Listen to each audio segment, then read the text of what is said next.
Entonces, buenos días nuevamente para todos. Vamos a continuar con el tema que veníamos tratando desde hace varias clases ya, de hecho, referente al tema de ese tercer paso relacionado con la conversión de análogo a digital. Hoy terminaríamos pues con ese tercer paso que es la codificación, ¿sí? La idea de la clase de hoy es abordar las aplicaciones de codificación orientadas a la compresión de señales. Y recuerden pues que teníamos muestreo, cuantificación y codificación. Y en ese sentido, ¿cierto? La codificación, habíamos hablado que tiene un potencial de dejar hacer muchas cosas. Entonces, repito, la idea del tema de hoy, de la clase de hoy, es eh, trabajar ese último paso de la conversión, que es la codificación, pensado para o en el sentido de comprimir la información. Es decir, hacer que la información codificada ocupe menos bits o menos espacio que si se codificara de forma plana. Listo. Y ya todos creo que tenemos claro a qué se refiere eso de codificación plana, que es simplemente asignar unos valores binarios a los niveles que quiero para mi señal y a partir de ahí asignar esos códigos binarios dependiendo pues de dónde quedó la muestra. Entonces, por razones de memoria limitada, que puede ser un caso pues común en plataformas no muy poderosas como el Arduino, por ejemplo, o los PIC, ¿sí? Son procesadores digitales de señal que están muy limitados en cuanto a memoria. O por razones de ancho de banda, que también es una cosa que pasa mucho. A veces no tenemos la velocidad necesaria para hacer la transmisión de los datos. Entonces, llega a ser necesario o atractivo o útil, como dice ahí en la diapositiva, eh, hacer que los datos consuman menos bits, ¿sí? Hacer que los datos consuman eh, menos espacio para su representación o su almacenamiento o su transmisión. En ese tema de la compresión de datos, pues hay como dos vertientes, otra vez así parecido a lo que hablábamos en criptografía, que había criptografía simétrica y criptografía asimétrica. Aquí la compresión de datos se divide en dos grupos.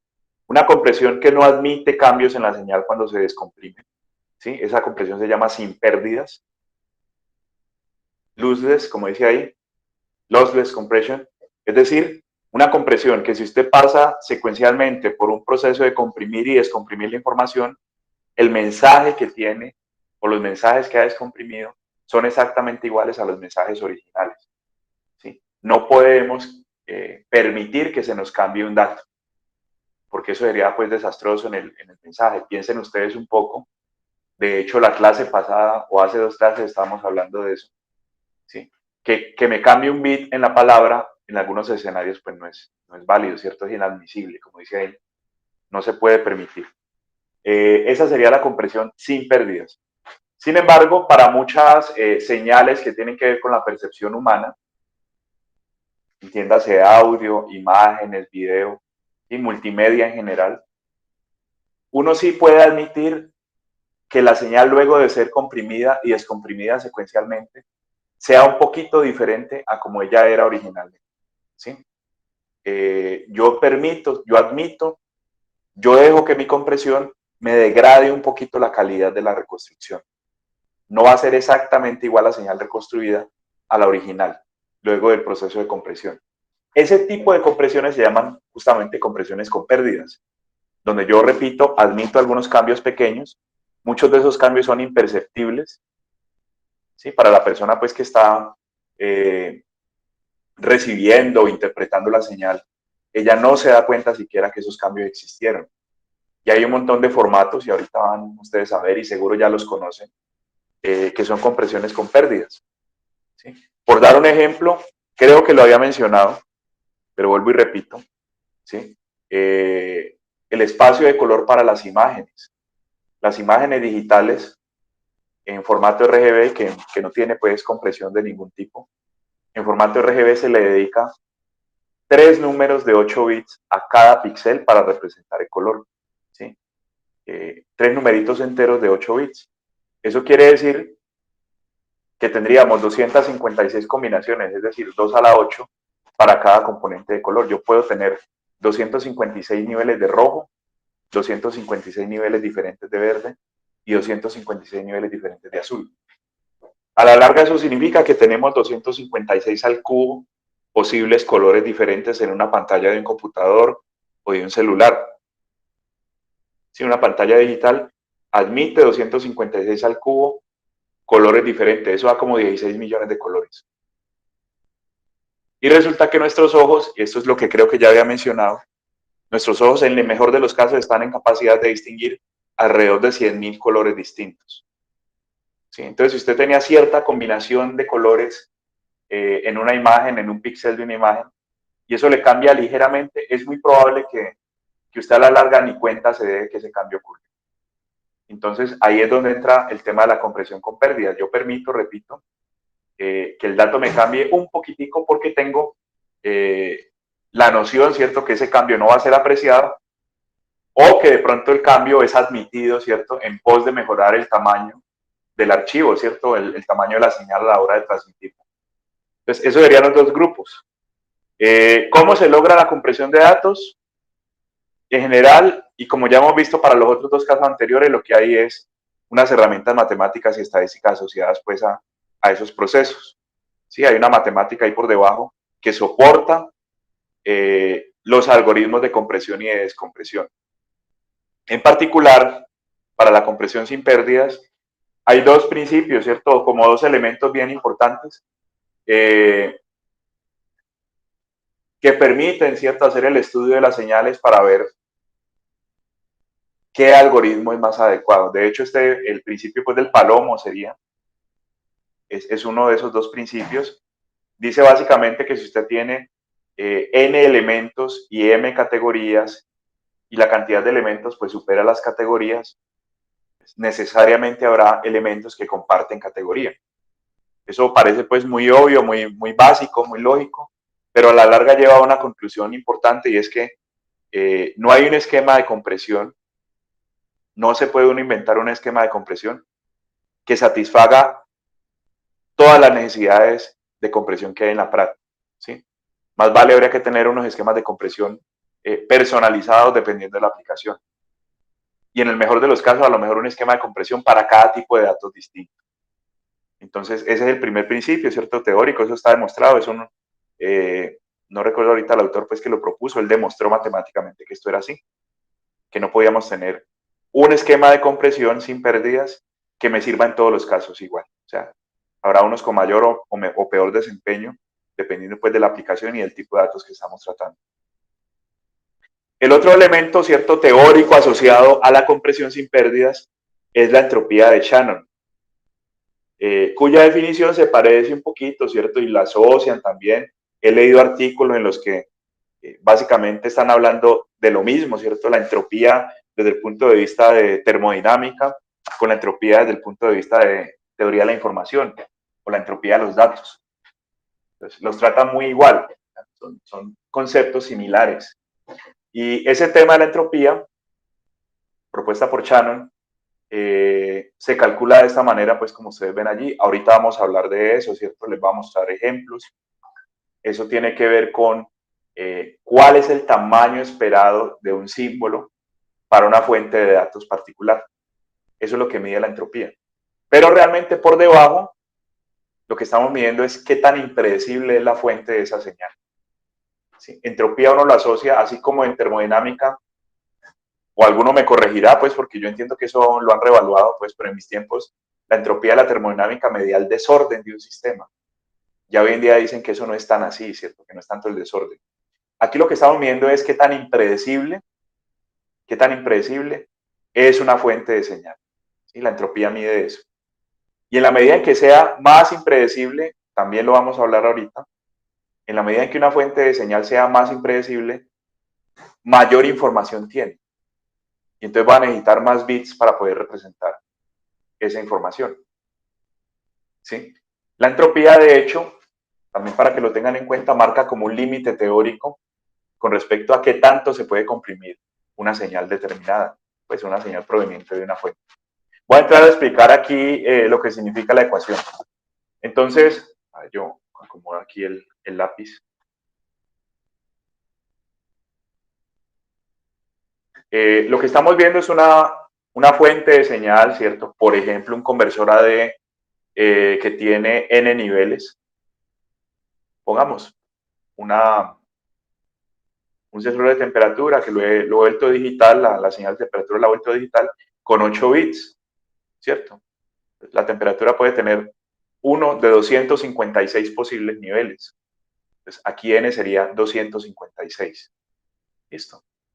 Entonces, tengo mi sensor de temperatura, tiene 256 niveles distintos.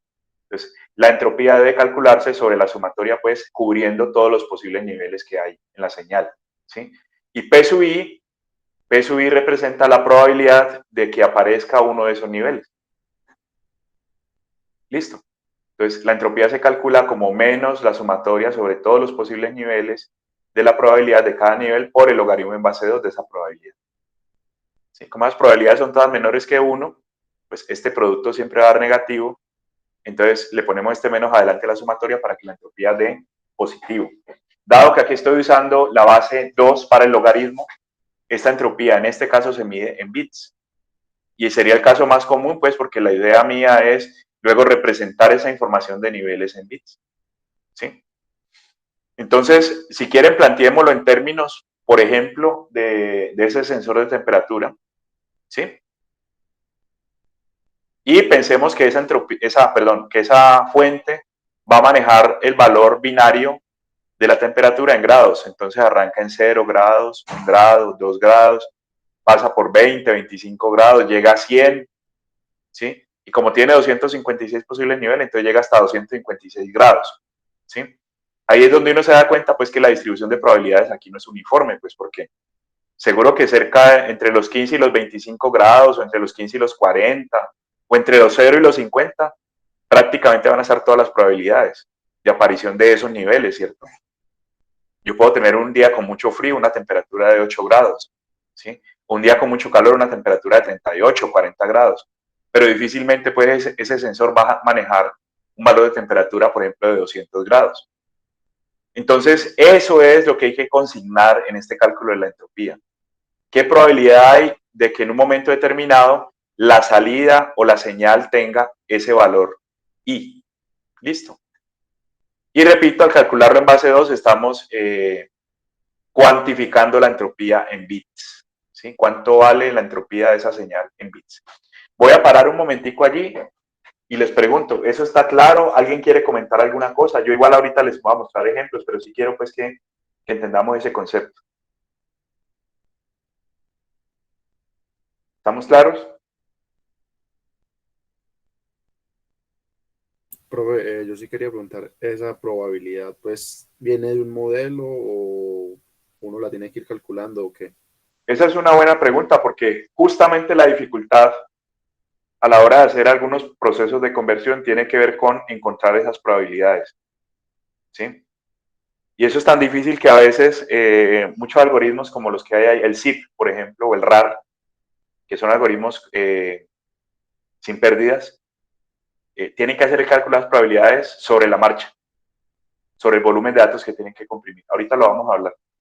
Pero sí, o sea, lo duro ahí es encontrar esas probabilidades. Por ejemplo, en el caso de la temperatura, ¿qué probabilidad le doy a los 20 grados? Que sería pues una temperatura normal aquí en Medellín, ¿cierto? Pero yo sé que es normal y que es muy común, pero no tengo claro con qué probabilidad ocurre, ¿cierto? Cada cuánto o con qué frecuencia veo 20 grados en un sensor de temperatura, pues ubicado aquí en este cuarto, digamos, en el salón de clases de la facultad, lo que sea, ¿sí? Es muy difícil. Entonces, esa pregunta es muy válida y muy pertinente para ya luego mirar los algoritmos de compresión sin pérdidas. ¿Alguien más desea comentar algo? Profe, sí tengo una inquietud con respecto al Sí, significado de esta entropía. ¿Esta sería la entropía de qué? ¿De los datos o de de la qué? fuente, De la fuente. ¿sí? Si quiere, la entropía de la señal. Listo. Yo le digo, vea, tenga una tabla, aquí están las probabilidades de las 256 posibles temperaturas para ese sensor. Yo le estoy caracterizando a usted la señal en términos de qué tan probable es que aparezcan 20 grados o 19 grados o 0 grados. Seguramente 200 grados tendrá una probabilidad muy cercana a 0 o 0, ¿cierto? Entonces le estoy caracterizando a usted la fuente. Y usted con esa tablita hace este cálculo y le da, por ejemplo, que la entropía da, por decir algo, 3.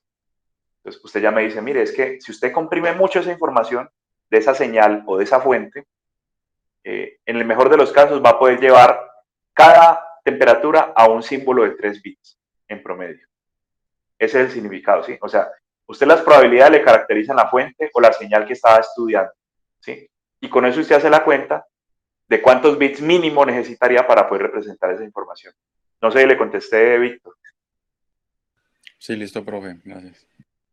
Bien, vuelvo y repito, pues, que dado que la base del logaritmo que estamos manejando ahí es base 2, entonces hablamos de una representación de entropía en bits. La unidad de medida en este caso serían bits, ¿sí? Y eso, como ya les dije, pues es esa medida, digamos, me cuantifica la cantidad de información que conlleva la señal, cuánta información trae la señal. Listo.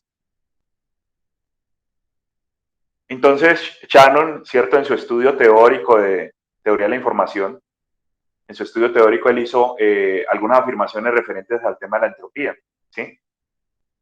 Una de esas afirmaciones es que entre más impredecible sea una señal o una fuente de señal, ¿sí? Entre menos certeza tenga yo de qué valor va a tomar esa fuente, pues mayor información conlleva. ¿Sí?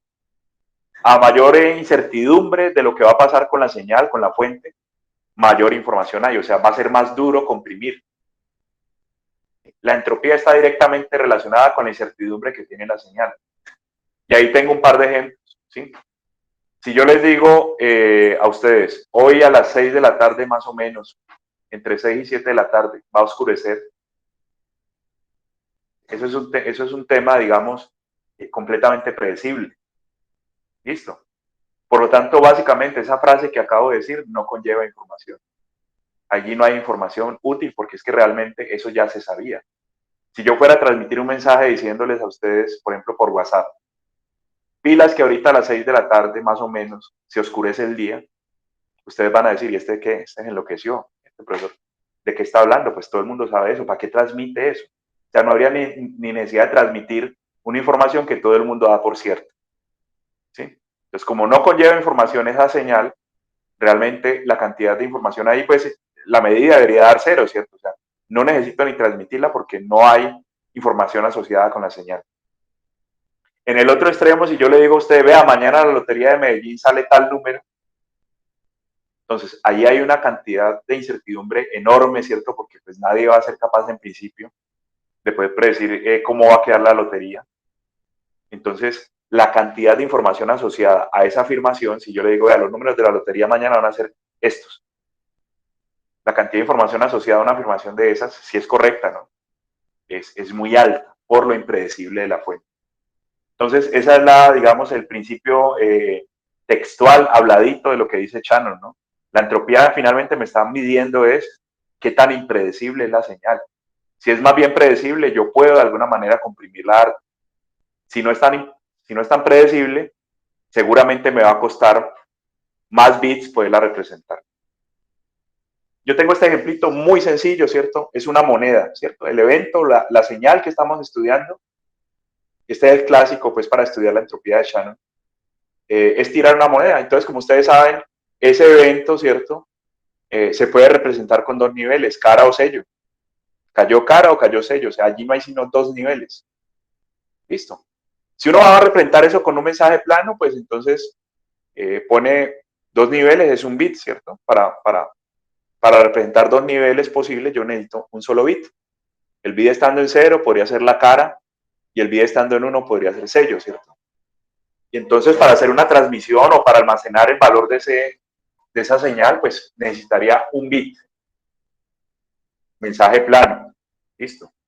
Entonces, este código, que si ustedes quieren luego pueden replicar, ¿cierto? Y jugar ahí en MATLAB un poquito. Pues básicamente parte de ahí, ¿cierto? Aquí lo que estamos manejando es una probabilidad P. Póngale que esa P es la P del evento sello, por decir cualquier cosa, ¿cierto? Entonces usted pone a validar la probabilidad de sello entre 0 y 1, ¿cierto? Con un pasito aquí chiquito para poder ver más o menos el cambio de manera gradual. Entonces, si la probabilidad de sello es 0, por ejemplo, que es el primer valor, quiere decir que la probabilidad de cara es 1, o sea, siempre va a caer cara.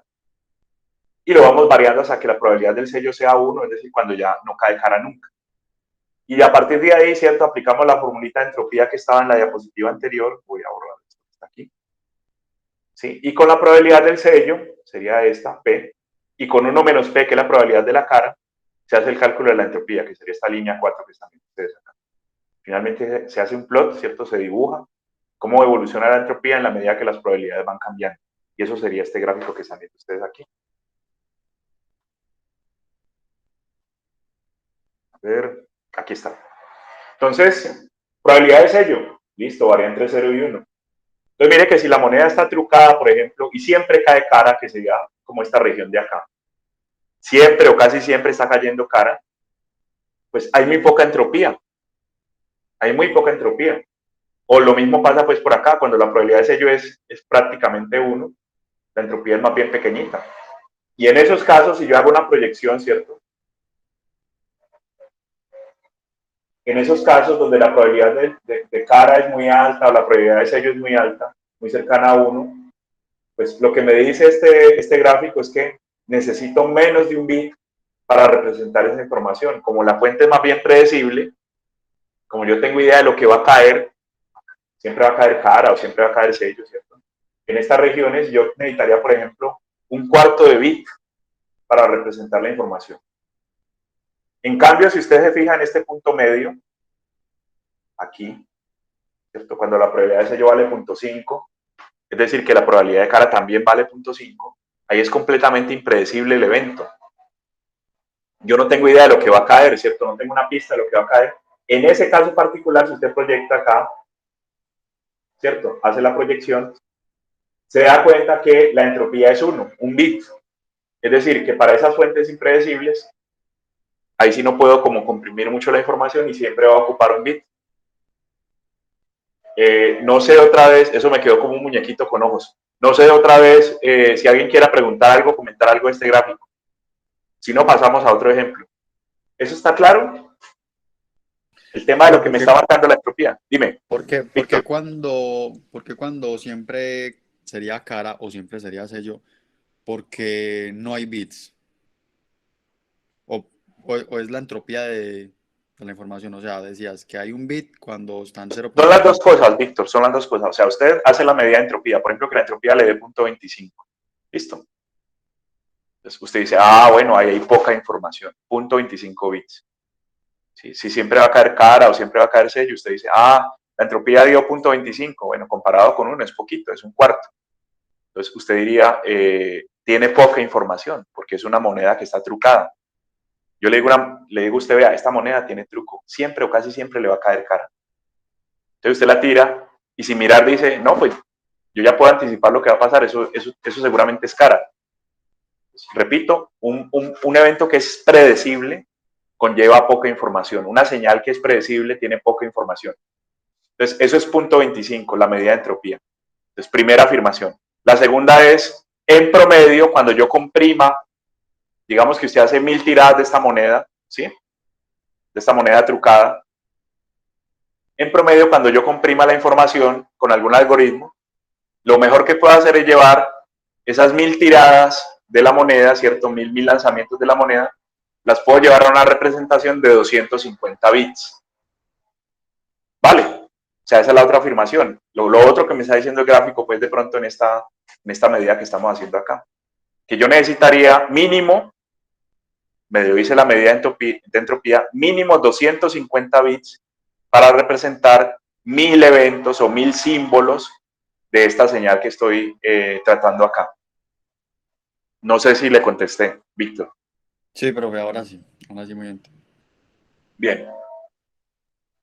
Segundo ejemplo del tema de la entropía. Vamos a pensar en un dado, ¿sí? Un dado tiene 6 caras y en principio, otra vez, el dado tiene igual probabilidad para todas las 6 caras. O sea, no tiene truco, pues siempre es impredecible, digámoslo así. Es impredecible cuál va a ser la salida del dado. Tiene igual probabilidad cualquiera de los 6 lados. Yo hago mis cuentas de entropía, ¿cierto? Otra vez, ¿cierto? Es P sub I por el logaritmo en base 2 de P sub I sobre el conjunto, la sumatoria sobre el conjunto de todos los símbolos, en este caso son 6. Esta señal tiene 6 niveles, 6 salidas, ¿cierto? Hago mis cuentas, ¿cierto? Y la entropía me da 2.58 bits. O sea que para representar esta señal o este evento, estos 6 niveles, de esta manera, pues en promedio me va a gastar 2.6 bits, más o menos, ¿cierto? A la hora de representar la información. Ahora cambiamos el dado, ¿cierto? Ese dado está trucado para que muchas veces caiga el 6. De hecho, el 80% de las veces me va a caer 6. Y el resto de las salidas, o sea, del 1 al 5, ocurren cada una con un 4% de probabilidad. O sea, eso en total me suma 100. El 6 cae con un 80% de probabilidad y el 1, el 2, el 3, el 4 y el 5, cada uno con un 4%. Hago mis cuentas de entropía otra vez y observen cómo la entropía en este caso dio 1.2 bits. O sea, esta fuente de señal, esta señal, los mismos 6 niveles, ¿no? Pero como esta es más predecible, esta segunda es más predecible, esta fuente de señal yo la podría comprimir más porque conlleva menos información, ¿sí? De 2.6 bits originales que tenía, cuando todos los eventos eran equiprobables, me paso a 1.2 bits cuando he trucado el dado, ¿cierto? Y casi siempre está cayendo el 6. Entonces, los dos ejemplos espero pues que hayan mostrado cómo la cantidad de información que trae una señal está en términos de su incertidumbre.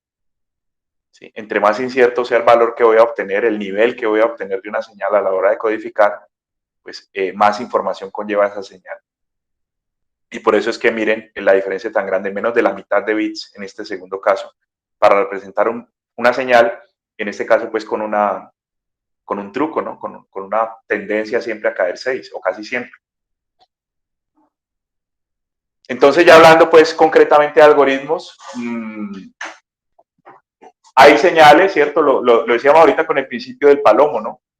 Hay señales que tienden, o sea, más bien, hay algoritmos que se prestan más para ciertos tipos de compresión, ¿sí? Y hay unas señales en particular en donde se tiende a repetir mucho ciertos símbolos. Aparecen muy frecuentemente algunos símbolos. Entonces, por ejemplo, otra vez el caso de la temperatura. ¿Con qué frecuencia aparece una temperatura de 20 grados aquí en Medellín? Pues eso es muy frecuente, ¿sí? Se puede decir pues que esa señal se dejaría comprimir harto porque hay poca incertidumbre. O sea, nosotros manejamos un rango de temperatura cuando mucho, por ahí entre 5 grados, pues siendo muy extremos, y 45. ¿Sí? Y el 20, que está más o menos en la mitad, o el 22, pues es una temperatura típica. Entonces, un primer algoritmo de compresión se basa en el hecho de que esos valores sean secuenciales en el tiempo. Los valores que ocurren muy probablemente estén apareciendo en secuencia. Entonces tengo un flujo de datos, ¿cierto? Haga de cuenta pues que el tiempo evoluciona, estamos aquí manejando una variable de tiempo, ¿cierto? Que evoluciona pues en este sentido. Entonces primero aparece una A, estos son símbolos, ¿no?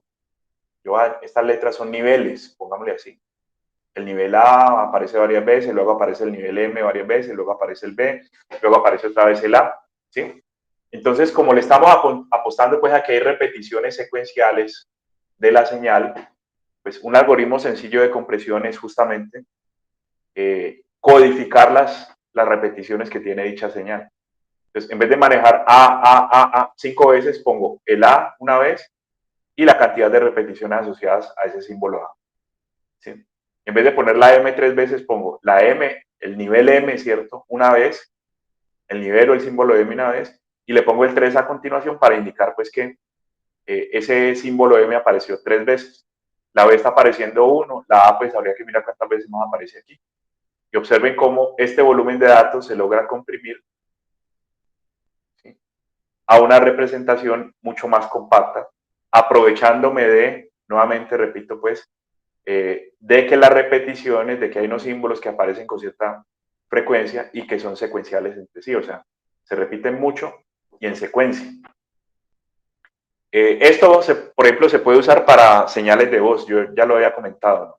En señales de voz la distribución de niveles tiende a estar muy cercana al cero, y de hecho cuando hay silencios en una conversación de voz, pues el cero se repite cierto largo, bastante tiempo, y entonces uno podría poner símbolo asociado al cero, se repitió 2000 veces, y ahí se ahorró 2000 símbolos, ¿no? En vez de mandar los 2000 símbolos de cero, manda que apareció el nivel cero, o sea, 0 voltios, digamos así, 2000 veces.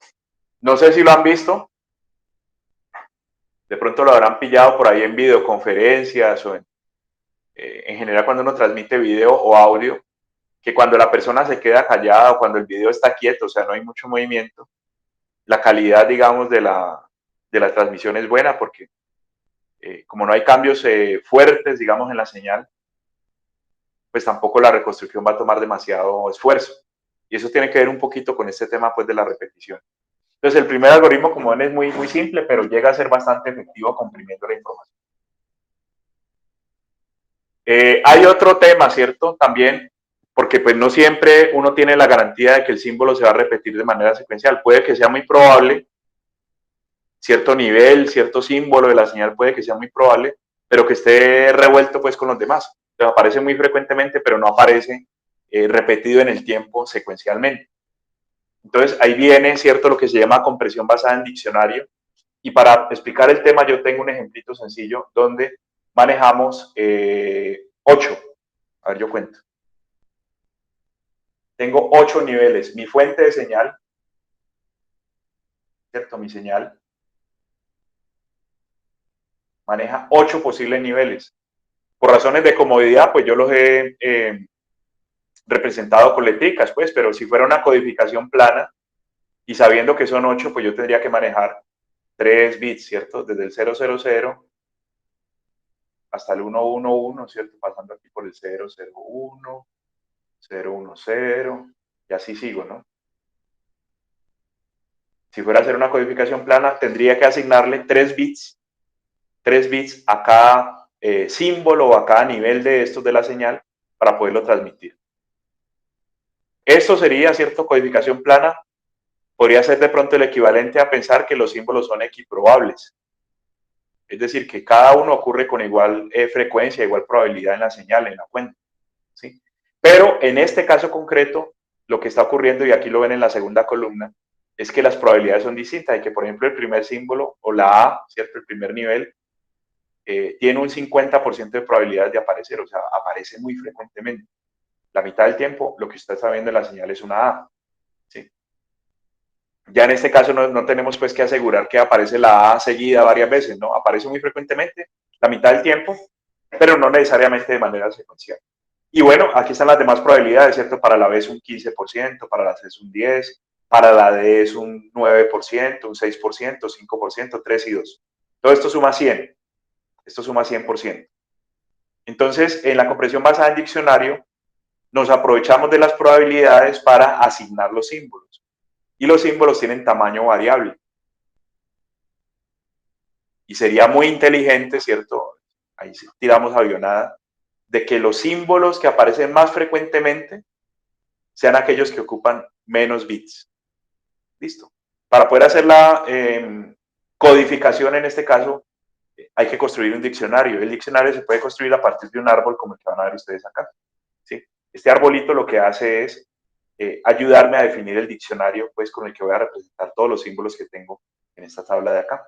Entonces, uno siempre arranca aquí, ¿cierto? En el tope del árbol.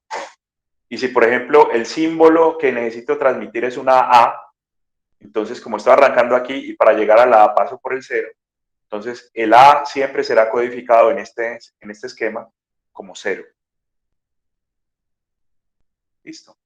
Pongamos que necesito representar la D, digamos. Bueno, como ven ustedes, los noditos de este árbol se van asignando en orden de probabilidad, o sea, los nodos que están más arriba son los más probables, justamente apuntándole a que ocupen menos bits. Entonces, por ejemplo, la B se representa, si ustedes se fijan, la B en este arbolito hay que recorrer el 1 y luego el 0. Entonces la B tiene un tamaño de 2 bits, es 1, 0. ¿Sí? Y el ejemplo que estaba dando de la D, para llegar a la D desde el principio tengo que pasar por el 1, el 1, el 1 y otro 0. Entonces D se representa como 1, 1, 1, 0. Nuevamente, ¿a qué le estoy apuntando yo acá? Que como la A y la B son muy probables, ¿cierto? La A y la B son símbolos que aparecen muy frecuentemente. Pues la A ocupa un bit y la B ocupa 2 bits. Y entonces, a la hora de comprimir la información con esta simbología, con esta codificación que he manejado acá, pues el tamaño se va a reducir bastante.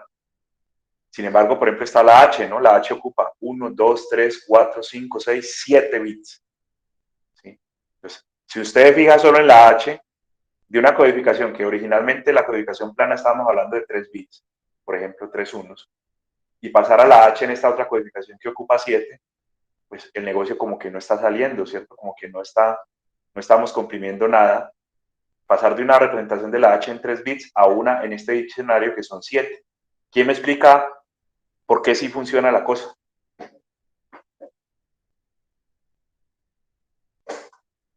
Profe, ahí no serviría es por lo que como la H casi no se repite, entonces, aunque van a tener muchos bits, no va a ser muy común encontrarla. Es correcto. Esa es la respuesta. La H aquí siempre ocupa 3 bits, ¿sí? Independientemente de si aparece o no aparece frecuentemente, a la H siempre se le dan 3 bits de representación en una codificación plana, digámoslo así. En este caso el diccionario, pues sí, ocupa más, pero va a ocupar más cuando aparezca y no aparece muy frecuentemente, aparece el 2% de las veces. Entonces, aunque ocupa más espacio, no la vas a ver muy frecuentemente. En cambio, la A, que sí aparece la mitad del tiempo, pues va a ocupar un solo bit. Entonces ahí me voy a ahorrar una cantidad buena de bits. Hay una pregunta muy frecuente que me hacen, no sé si alguien, bueno, va a los que pregunten más y si no, yo la formulo ahorita. ¿Alguien quiere comentar algo más o preguntar algo más de este tema, de este diccionario? Profe, un ejemplo. ¿Dónde se aplicaría? Generalmente, ¿qué aplicaciones lo usan? Por ejemplo, para comprimir texto se usa. Sí, y el formato zip y el formato RAR también usan este esquema, pero con una pequeña diferencia que ahorita les voy a explicar. No sé si eso es lo que estás preguntando, Víctor. Sí, sí, profe, eso. Gracias.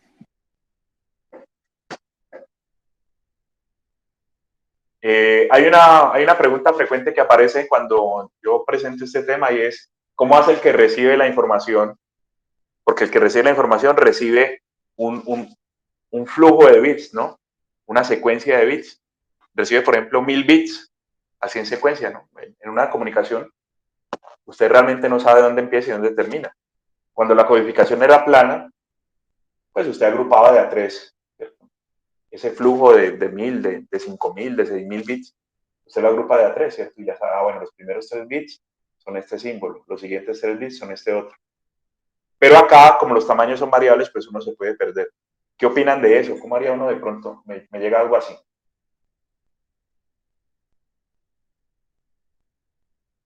¿Cómo decodifico? ¿Cómo interpreto? ¿Cierto? Y siguen llegando, pues esto sigue en el tiempo, esto sigue evolucionando, ¿cierto? ¿Cómo decodifico, cómo interpreto la información que me está llegando de esta manera? ¿Quién me ayuda? ¿Sería por los ceros, profe? Los ceros son la clave, sí. Entonces, por ejemplo, aquí llegó un 1 y un 0, ¿sí? Entonces yo ya asocio, claro, el 0 termina el símbolo, entonces esto es una B, este primerito es una B. Listo. Aquí de una llegó un 0, entonces esto es una A. Aquí llegó 1, 1, 0, o sea, esto tercero es una D. Entonces el 0 me marca el final del símbolo, siempre, excepto una vez. O para un símbolo, ¿cuál sería el símbolo que es la excepción en este caso?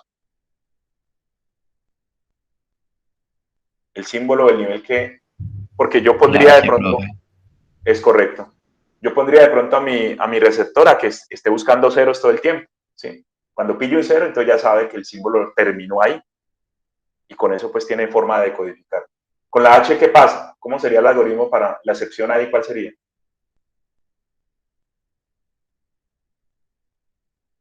De que si llegan 7 unos, ya ahí muere el. Eso, si son 7 unos seguidos, eso es una H. Y si no, busque ceros. Y ese es el final del símbolo. Entonces miren que a la larga de codificar esto tampoco es como tan complicado, ¿sí? No es tan complejo. No sé si hay alguna pregunta o comentario más, si no avanzo. Voy a continuar con este ejemplo, pero ya en términos de entropía.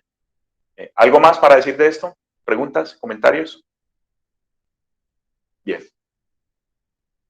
Ahí está la representación, pues me ha faltado esa parte, ¿no? Pero ya creo que con el árbol uno la saca directamente.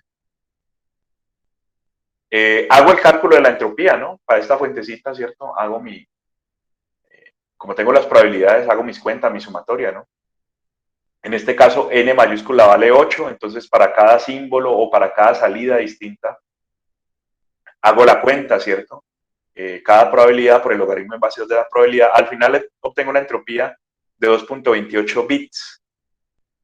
Es decir, esta fuente se dejaría comprimir hasta 2.28 bits en promedio por cada símbolo, ¿sí? Comparados con los 3 que estábamos hablando ahorita si la codificación fuera plana, ¿cierto? Cuando yo hago la codificación plana que asigno sin ningún orden, perdón, sin ninguna consideración especial, a cada símbolo o a cada nivel de la fuente le asigno un código, ¿cierto? Necesitaría 3 bits. Entonces, de 3 bits me bajo a 2.28. Algo me gano, ¿no? Haciendo la compresión. De todas formas, yo cogí y hice una cuenta aquí, ¿cierto? Pensando que voy a transmitir en un mensaje típico, ¿no? Voy a transmitir o voy a comprimir 1000 símbolos. 1000 símbolos con esta distribución. Entonces, como son 1000 símbolos y la mitad del tiempo, pues hay As.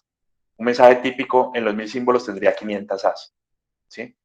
Y de acuerdo al árbol que estábamos hablando en la diapositiva anterior, pues una A ocupa exactamente un bit, ¿sí? La B, en 1000 símbolos, típicamente serían 150. El nivel B, o el símbolo B, aparecería en 150 de los 1000 totales. Y así voy haciendo las cuentas. Ah, bueno, y la B ocupa 2 bits, ¿sí? La C ocupa 3, la D ocupa 4, la H ocupa 7, como ya habían dicho ustedes. Entonces, hago mis cuentas de cuántos bits, con este esquema de árbol o de diccionario, cuántos bits ocuparía mi mensaje, y llego a la conclusión de que ocupa, así comprimido de esta manera, 2410 bits. Eso quiere decir, ¿cierto? 2410 bits en 1000 símbolos es 2.41 bits en promedio. El tamaño promedio, de acuerdo a la compresión con el diccionario que estábamos viendo en la diapositiva anterior, es 2.41 bits. Entonces miren cómo con ese esquema de compresión me acerco al límite teórico que me marca la entropía, ¿no? Tendría 2.41 bits en promedio para estos símbolos, para este mensaje de 1000 símbolos, 2.41 bits, mientras que acá la entropía me está diciendo pues que la cantidad de información que conlleva un mensaje típico es 2.28 bits. No sé ahí nuevamente si alguien quiera comentar algo o preguntar algo.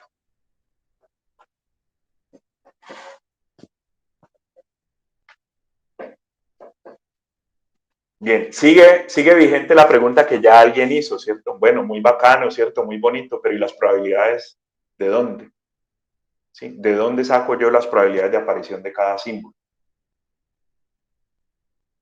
Justamente ese es el problema del método, ¿cierto?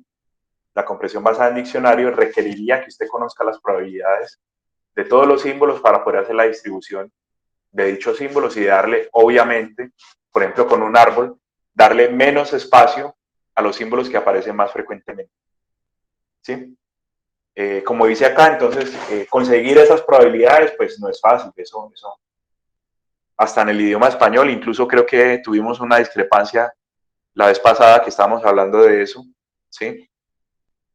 Ni siquiera estamos de acuerdo con el símbolo que es más común, ¿cierto? En un alfabeto en español, yo estaba seguro, pues, o hasta ahora creía que era la A y alguien mencionó que era la E, ¿sí?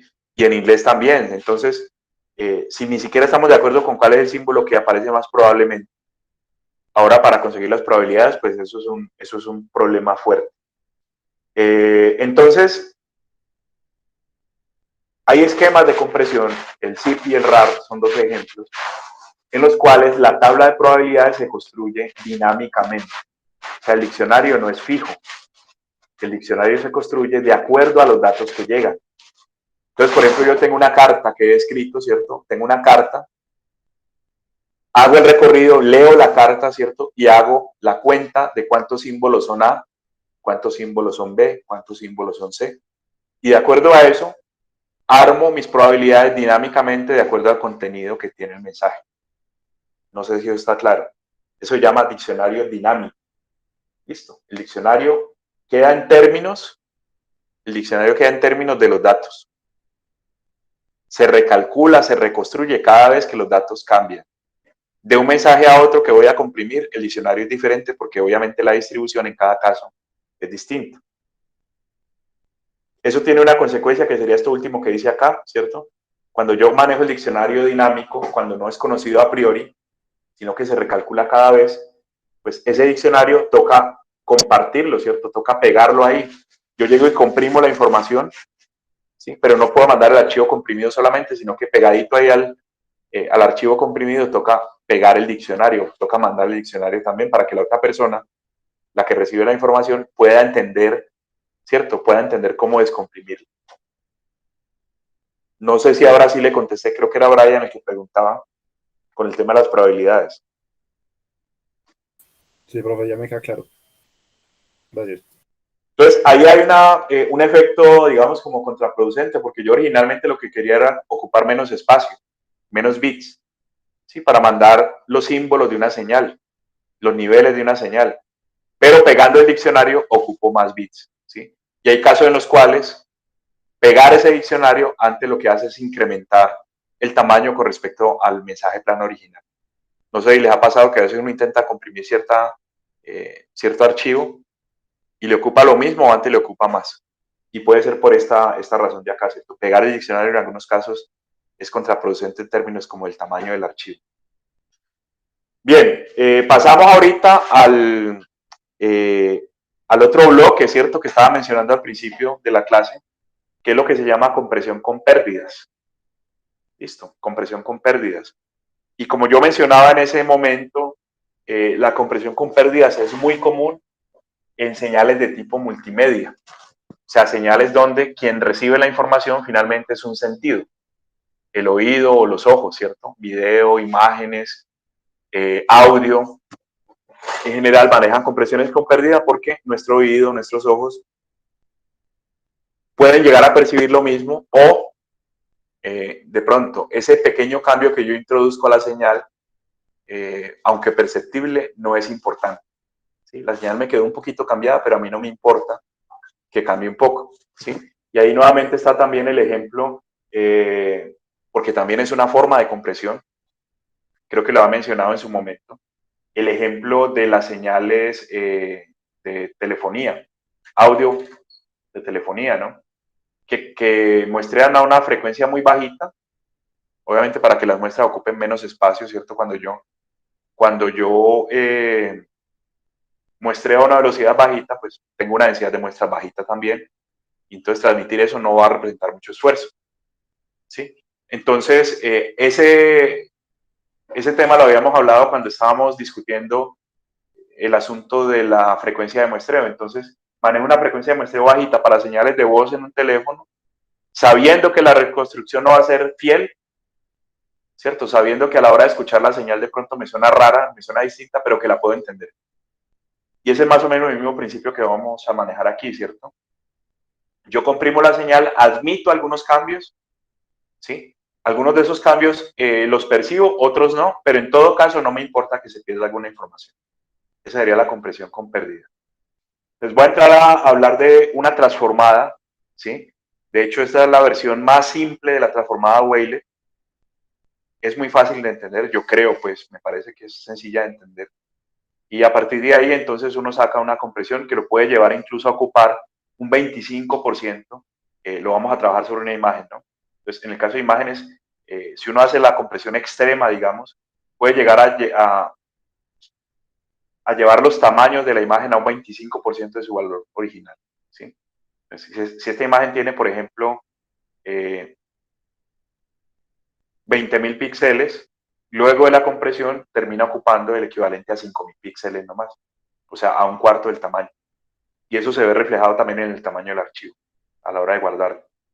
Entonces tengo la imagen de este gatico, ¿cierto?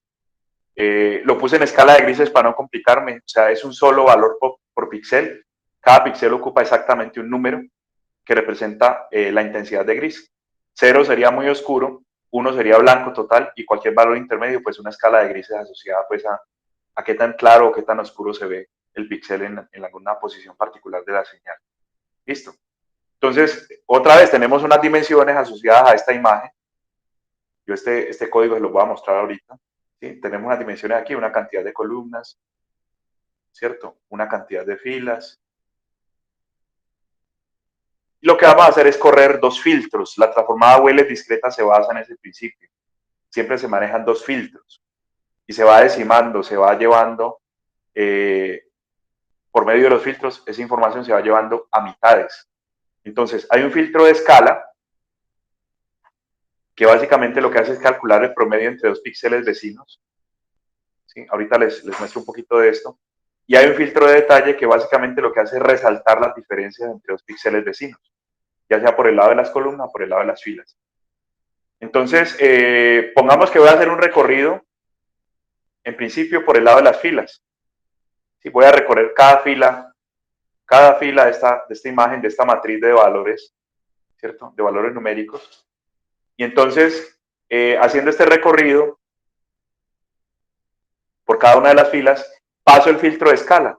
Entonces, ¿qué es lo que hace el filtro de escala? Coge un píxel, coge el píxel vecino, a cada píxel le da un peso de 1/2, ¿sí? Lo suma, mejor dicho, los promedia. Este píxel por 1/2 más este otro píxel por 1/2 genera un tercer píxel, ¿cierto? Que sería equivalente a estos dos. Entonces, la información de escala, como ustedes ven, como que suaviza, como que promedia la información. ¿Sí? De pronto eran píxeles un poquito distintos. Cuando yo los paso por acá por la escala, lo que hago es manejar un valor intermedio, suavizo, ¿cierto? Es un paso bajos. Suavizo la información, eso es un paso bajo. En el otro extremo, ¿cierto? Tenemos otra vez los mismos píxeles. Y aquí lo que hago es resaltar los cambios, las diferencias, ¿cierto? A uno le doy un peso de 1, al otro le doy un peso de 1/2, de -1, perdón. A la hora de hacer la cuenta, por este lado de acá, el filtro de detalle lo que hace es resaltar los contrastes.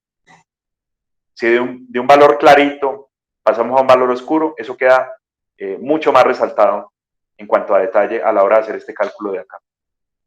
Entonces, debe quedar claro pues que si yo hago este recorrido por filas aplicando este filtro de escala, luego del proceso del filtro de escala, tengo la mitad de los píxeles que tenía originalmente. ¿Sí? Entonces voy a borrar todo esto que acabé de dibujar aquí. ¿Sí? Cuando paso por el filtro de escala, aquí en la mitad ya tengo la información de escala. Si una fila completa, si recorrer esta fila, por ejemplo, equivalía a tener 200 píxeles, pues a la hora de hacer este primer filtrado, claro, como cada par de píxeles queda convertido en un solo valor, la escala está ocupando la mitad del tamaño original, o sea, 100 píxeles. ¿Sí? Y la otra información la relleno con detalle.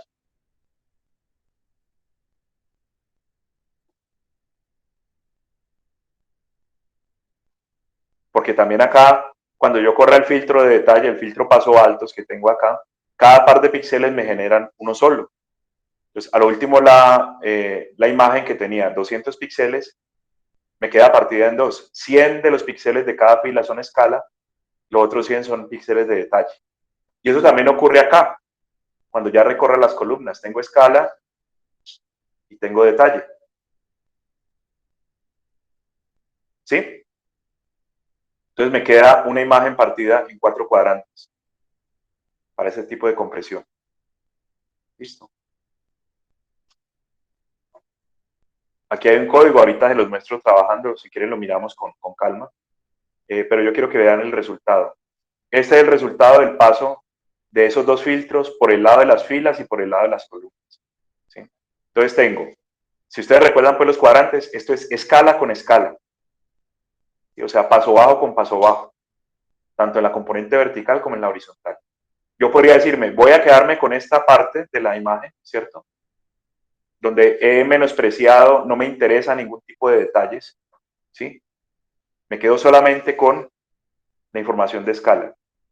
Y ahí es donde yo les digo, pues, que quedándome solamente con la escala, yo puedo llevar una imagen de ciertas dimensiones, la puedo llevar a un cuarto de su tamaño original, ¿sí? Si solo conservo la escala. Por otro lado, ¿qué tenemos aquí? Mire, este detalle es el detalle vertical. De pronto no lo alcanzan a ver en la presentación, pues así remotamente, pero yo les voy a compartir estas diapositivas. Ustedes se van a fijar luego que toda la información de contraste que hay aquí en este cuadrantico de acá es vertical, ¿sí? O sea, este es el detalle vertical. Cuando hay transiciones fuertes verticales, aparecen resaltadas en este cuadrante. Este de acá es el detalle horizontal. O sea, este cuadrantico representa la información de contraste fuerte, pero de tipo horizontal. De pronto incluso aquí se ve mejor, o sea, yo la veo mejor acá. Y este último de acá es el detalle diagonal, ya sea así o así. ¿Sí? Entonces tengo detalle vertical, detalle horizontal y detalle diagonal. Algunos de esos detalles se alcanzan a apreciar, de hecho yo lo resalté en el código para que se vieran más, ¿sí? Se alcanzaron a ver claritos, blanquitos. Y otra forma de comprimir, de pronto no tan severa, de comprimir esta señal original es guardar las informaciones de detalle que son importantes. Casi toda la imagen es oscura en cuanto a los detalles, o sea, no hay buen detalle, no hay información importante de detalle, pero lo que resalte, de pronto sí decir, no, eso sí lo voy a guardar porque es importante. Ese contraste, ¿cierto? Que estoy viendo acá, sí lo tengo que guardar porque me interesa pues luego reconstruir la imagen con mejor precisión. Voy a parar allí. Y nuevamente les pregunto, ¿alguien quiere comentar algo, formular alguna cuestión que tenga con respecto a este método? Y si no, pasamos a mirar el código. ¿Preguntas, comentarios de este método, compresión basada en wavelet?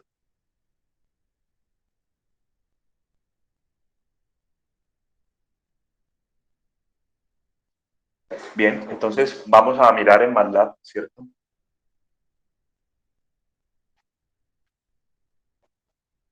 Aquí está el código, yo se los voy a compartir de hecho para que lo tengan. Aquí abrimos la imagen del gatico, que se llama así. De una vez la convertimos a escala de grises, ¿sí? Finalmente, esa imagen, ¿cierto? Que viene en un formato como entero de 8 bits, como vamos a hacer operaciones matemáticas de promedio y cosas así, pues sí conviene de pronto que no sean números enteros, sino que sean números reales, donde yo pueda hacer operaciones con cierta precisión. Entonces, una cosa que se hace muy frecuentemente cuando uno hace procesamiento de imágenes es llevar la imagen de una representación entera, se llama UINT8 el formato, la pasamos a double, que básicamente ya serían números con una precisión muy buena, ¿cierto? Números que pueden tener punto decimal con harta precisión, doble precisión. Aquí se hace el cálculo del tamaño de la matriz, ¿cierto? De números, ya esos son números lo que me queda allí. Y como ustedes pueden ver acá, pues estoy mirando, por ejemplo, las filas pares, las filas impares, ¿sí? Aquí está la parte de escala, mire, un medio de las filas pares más las filas impares, ¿sí? Y la parte de detalle, vean, acá está. No es un medio, sino 1 y menos 1. Entonces, 1 por las impares, menos 1 por las pares. Y aquí ya quedó hecho la primera parte del filtrado, que serían las filas. Y lo mismo se hace para las columnas. Entonces, cojo las columnas pares en este caso, luego cojo las columnas impares en este caso, calculo la escala de las columnas, calculo el detalle de las columnas, de acuerdo a los filtricos que veíamos en la diapositiva. Al final todo eso se junta, yo multiplico la parte de detalle por 5 porque me interesa verlo, ¿cierto? Que quede resaltadito. Pero la parte de escala no la multiplico por nada, sino que la dejo en 1. Y al final, pues lo que se hace es mostrar el resultado, ¿cierto? De esa matriz, ya convertida nuevamente a formato UINT8, es decir, vuelta entero otra vez, ¿cierto? Para poderla representar como una imagen. Miren lo sencillo que es este código, ¿cierto? Yo finalmente, si voy a hacer una compresión así bien drástica, me quedaría solamente con el cuadrante de escala, como ya les había dicho, es decir, estas dimensiones de acá. Tanto las filas como las columnas de la imagen finalmente quedan reducidas a la mitad de su tamaño original. ¿Sí? Y ya he hecho una compresión muy buena, ¿cierto? A un cuarto, al 25% del tamaño original. Obviamente, ¿qué perdí ahí? Perdí detalle, ¿cierto? Ya de pronto algunos contrastes que tenía la imagen no se ven tan bien, porque he descartado detalle vertical, detalle horizontal, detalle diagonal. Pero más o menos, y ustedes lo pueden ver aquí en la presentación, más o menos la imagen conserva la información que yo tenía, ¿cierto? Y quizás comparar esta con la original, que sería esta, pues a la larga no hay mucha diferencia. ¿Cierto? Para usted como humano, ¿cierto? Usted revisa la imagen original y revisa la versión comprimida que está más chiquita, ocupa menos espacio, quizás de pronto las diferencias no sean muy notorias o a usted no le importe pues que esas diferencias estén. Voy a volver a parar allí por si alguien de pronto quiere comentar o preguntar alguna cosa.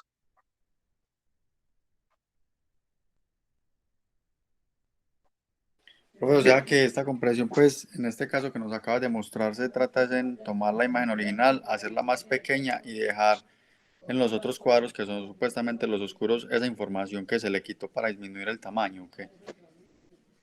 Sí, yo realmente pues en la versión más drástica de la compresión, yo descarto todo esto. Esto no lo guardo. Guardo solamente la parte de escala. Me quedo solamente con la parte de escala. Como descarté los detalles, la imagen perdió, ¿cierto? O sea, ya esta imagen no es exactamente la que tenía originalmente, porque se ha perdido justamente información de detalle, de contraste. Ya queda como más difusa, ¿cierto? Los bordes ya no son como tan bien definidos como originalmente estaban. ¿Por qué? Porque he reducido a la mitad los píxeles. O sea, si un borde estaba bien marcadito y yo la promedio, sí, a la hora de hacer el promedio, pues ese borde se pierde un poquito, se difumina. No sé si te contesto. Entonces, claro, yo quedándome con esto, esta versión ocupó un cuarto, la matriz queda de un cuarto del tamaño de la matriz original de datos. ¿Sí? Y esta es la que yo guardo, esta es la que conservo. Perdiendo, obviamente, repito, pues la información de la escala que ya no voy a guardar. ¿Te contesté? Sí, claro, profe, gracias. Bien. Hay otra forma de compresión que es, se usa mucho en formatos JPG y para video también en PEG y MPG usa este tipo de compresión que está basada en la transformada discreta del coseno. Listo. Entonces, para poder explicar eso, yo voy a usar este ejemplito de señal que tenemos aquí, ¿sí? Una señal ahí de juguete, digamos, generada con MATLAB. Listo. Y lo que uno ve en la señal es que tenemos aparentemente como una dinámica de cierta frecuencia, una atenuación en el tiempo, ¿sí? Y aparte de eso, como un ruidito o una señal de alta frecuencia que está montada sobre la información, digamos, ¿sí? Uno podría pensar, quizás, ¿no? De pronto que eso de alta frecuencia podría ser como un ruido, ¿sí? Y de hecho también esa compresión puede funcionar como un esquema de filtrado, si uno quiere. ¿Sí? Entonces, ¿qué se hace? Se corre el algoritmo de transformada discreta del coseno, el DST. Si nos da tiempo en el semestre, pues lo estaríamos mirando cómo funciona esto. Eso es una sumatoria ahí. Es similar al algoritmo de la transformada de Fourier, con una cosa muy interesante para mí, es que la DST no genera valores complejos, es decir, el espacio al que uno lleva la señal con el algoritmo DST también es real. ¿Sí? Ustedes recordarán de sus cursos anteriores de matemáticas especiales y todo esto, que la transformada de Fourier de una señal de estas da valores complejos y que entonces toca representar esos valores complejos muchas veces como magnitud de ángulo para poder entender un poquito, por ejemplo, qué contenido armónico tiene la señal y ese tipo de cosas. En el caso de ST, cuando uno saca la transformada de esta señal, la transformada es real, o sea, no tiene información imaginaria ni nada, y eso para mí es una ventaja. Entonces, repito, pues vamos a hacer la compresión y le calculo a esta señal la DST, la transformada discreta del coseno. Luego de hacer la transformada discreta del coseno, el resultado es este que están viendo ustedes aquí. Da la misma cantidad de valores que tenía originalmente la señal. Bueno, eso no se ve acá porque yo le puse este eje en términos de tiempo, pero según lo que veo acá, el vector, ¿cierto?, que está representando las muestras de la señal tenía 50.000 muestras. Pues aquí también tenemos 50.000 valores, ¿sí? La ventaja grande de esta representación en el espacio DST es que de esos 50.000 valores casi todos tienen una amplitud muy chiquita, ¿sí? La energía asociada pues a la transformada discreta está muy concentrada en ciertos valores y el resto están dando casi que prácticamente cero. ¿Sí? De los 50.000 valores solo hay unos poquitos que son apreciables, digamos, cuando los comparo con los otros. De hecho, aquí se alcanza a ver como un armónico fuerte, ¿cierto? Yo no sé si lo ven en la presentación. Se alcanza a ver que hay como un armónico pues, de buena amplitud. Y prácticamente todos los demás valores están alrededor de cero. Entonces yo le hice un zoom a esa transformada discreta del coseno y resulta pues que que el armónico poderoso, digamos, el que tiene buena energía en esa representación está alrededor de los 150 Hz, porque igual en la DST también estamos hablando de frecuencia. Entonces, hay buena energía ahí alrededor de los 150 Hz. Por acá por cero también hay buena energía, ¿sí? Pero ya de cierta frecuencia en adelante, ¿cierto? Para acá de pronto, los valores tienden a ser muy pequeñitos. Y entonces un poquito similar a lo que estábamos hablando ahorita con el caso del gatico, ¿cierto? De la imagen. Uno dice, pues, si son valores muy pequeñitos o cercanos a cero, digamos que son cero. Y no los almaceno. Pues, almaceno solamente los valores que son representativos de la señal en este espacio, ¿no? En el espacio de la DST. Y esto es una característica muy común en la DST. Para muchos tipos de señales, ¿sí? La DST me concentra la energía, me concentra la información solo en algunos puntos particulares de frecuencia. Y buena parte de esos otros valores pues son cero. Yo los puedo menospreciar, decir que son cero realmente, no que son pequeños y no que son cero, y no los guardo o no los transmito. Y de esa manera me ahorro. Estábamos hablando de 50.000 valores en total, pues yo sí de la 400 hasta el final. No guardo nada, me ahorro una gran cantidad de datos para transmitir o para codificar. No sé si hasta ahí estamos de acuerdo. ¿Alguien quiere preguntar algo? ¿Comentar alguna cosa?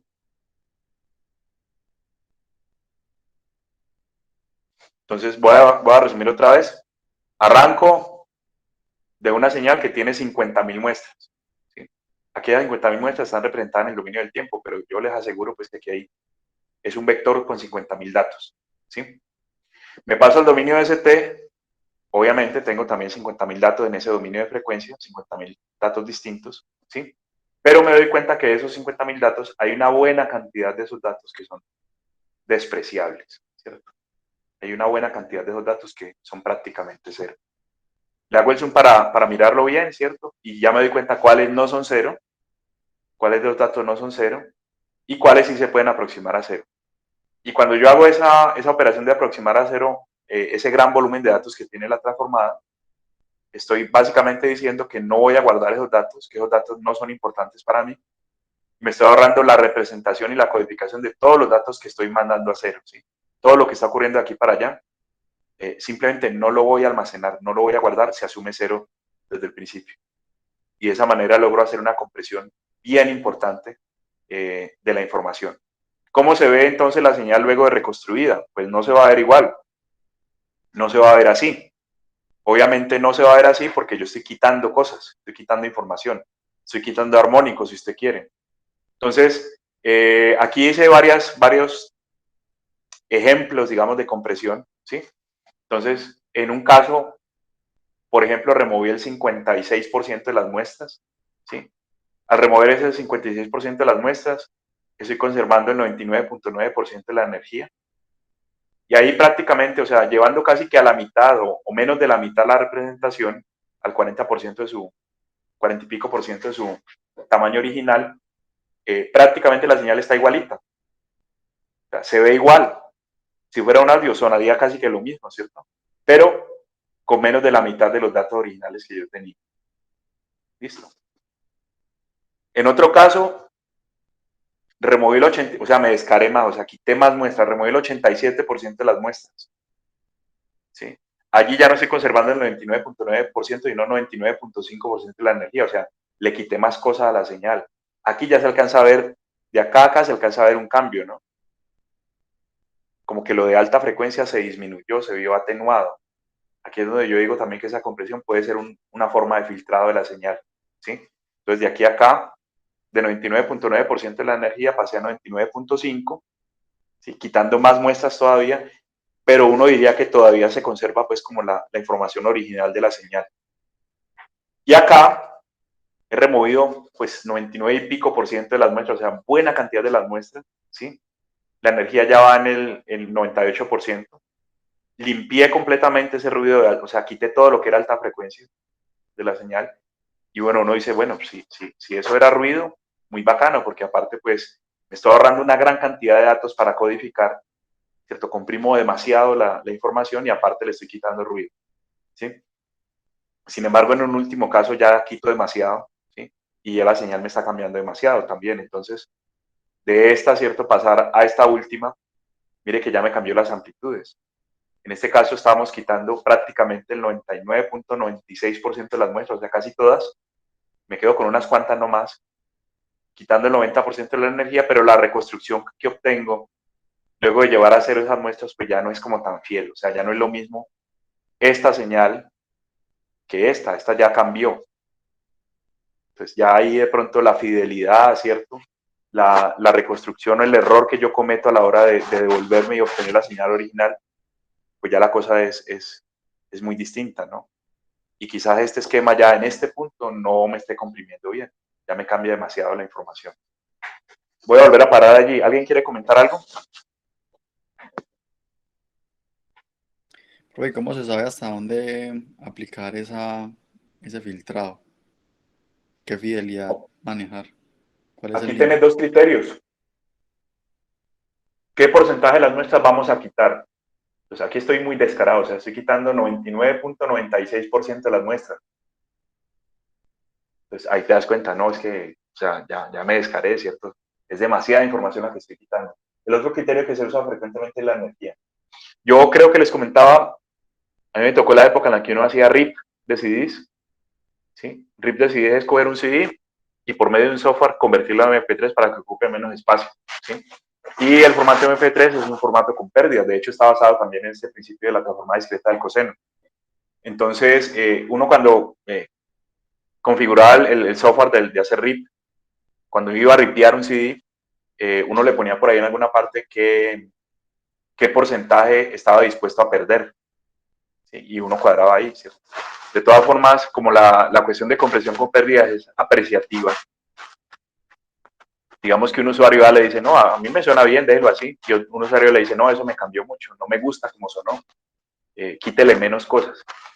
Entonces, los criterios no son objetivos al final, Víctor. Sí, no es objetivo, pues, pero sí hay una forma, por ejemplo, en términos de la cantidad de muestras removidas, o en términos de la energía que conserva usted de la señal, sí hay un criterio para de pronto ponerle cota a eso, ¿no? Decir, no, es que si ya me paso, de pronto quito más del 10% de la energía, como en este caso, pues ya eso no me va a reproducir bien. No sé si le contesté. Claro, profe, gracias. Bien, bueno, aquí dice, ¿no? DST, esta transformada es la operación que hay por debajo, ¿cierto? En los formatos JPEG. Obviamente, en ese caso sería la DST2, que de hecho es un comando de MATLAB. DST2 es una transformada discreta del coseno, pero en 2 dimensiones. Y se usa, repito, para formatos de compresión JPEG. JPEG es formato viejo, porque JPEG 2000 usa Wavelet, que fue el ejemplo del gatico que les mostraba ahorita. Listo. Bien, yo creo que ahí ya... bueno, aquí de pronto como reto, ¿cierto? Les queda esta pregunta, ¿no? ¿Cómo trabajan algunos otros formatos de compresión con pérdidas? A ver si de pronto alguien investiga algún otro formato, el GIF, por ejemplo, y trae aquí la explicación corta, ¿cierto? De cómo trabaja, por ejemplo, ese formato GIF, o algún otro, ¿cierto? Que no esté basado en DST. Bien, repito, yo paro aquí, ¿cierto? Hasta aquí era la clase de hoy. Nuevamente les doy la palabra, pues, si alguno quiere comentar alguna cosa más, preguntar alguna cosa.